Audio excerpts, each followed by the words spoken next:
people, Stuart Smith here. Today, I'm going to be talking about the new Verdant Moon boss. Now, a lot of you will probably think to yourself, what the fuck? There's a boss in the game? How do I fight it? How do I beat it? Well, good thing I'm here, because I'm going to tell you how. First, you're going to want to get your running shoes on, and you're going to run your ass all the way over to where you get the King of Nothing title. Now, over in that little room over there, you're going to want to sit on that little throne, equip the King of Nothing title, and do /E sit, or /E sit 2. Once you sit down, it's going to teleport you to an arena. Now, if you think this fight's a little bit too hard for you, you can bring 2 other friends, for a total of 3 players in the fight. But, you don't have to. Once you're actually in the fight, basically, fighting him is pretty simple. He's basically like a normal player, except he's going to switch between every weapon in the game. He'll use abilities too, so be careful. He's a bit dirty with that kind of shit. Sometimes, he'll hit you with a dodge in place, where if you try to hit him, he'll just dodge it, and it won't have hit him. And then he'll combo you. It'll be a little dangerous, so just be careful. And he can also dash around for mobility, although usually he'll use this to make distance between you and him. I would recommend, in this first phase, using spells and abilities and remaining passive. Don't try to keep him in an M1 combo for too long, because you're just increasing your chances that he dodges out of it and starts comboing you.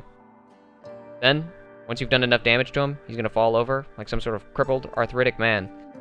During this point, he's just going to basically monologue like some sort of evil supervillain.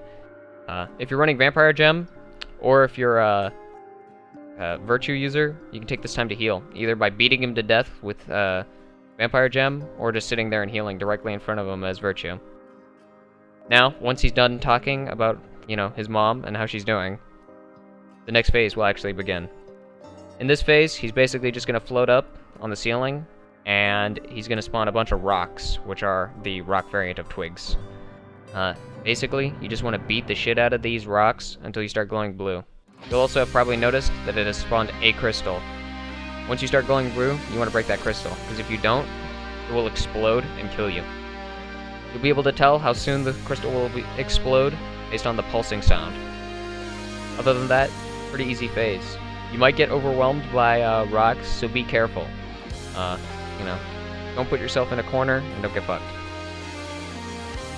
Then, once you've destroyed 3 crystals in a row, he'll come down again, and once again, just be sitting there, where you'll just beat the shit out of him.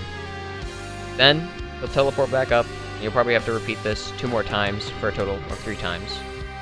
It could take more, but usually it takes about 2, or 3, I should say. Once you've demolished him, that's it, you won. Congratulations. You probably feel pretty cool.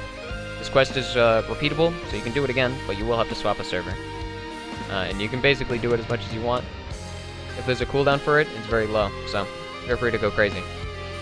My recommendations for, what to take into the fight: your Covenant, just do anything, doesn't really matter, whatever you feel suited. Your Shrine, once again, basically anything, but don't go one trick, because spells can be super useful during the first phase. Gems, it's basically Vampire or Fire. Vampire for healing in the fight, to be able to sustain yourself, and Fire just because it does a lot of damage in its first phase, and because it's good for killing twigs in the second phase. For your weapon, you can just take anything. It really doesn't matter. Just take what you're good at, because, the fight's hard enough. Last and for all, I wanted to pay some respects to the 3 people who were able to complete this boss first. May they rest in peace, and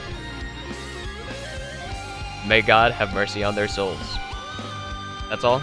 Thanks for watching.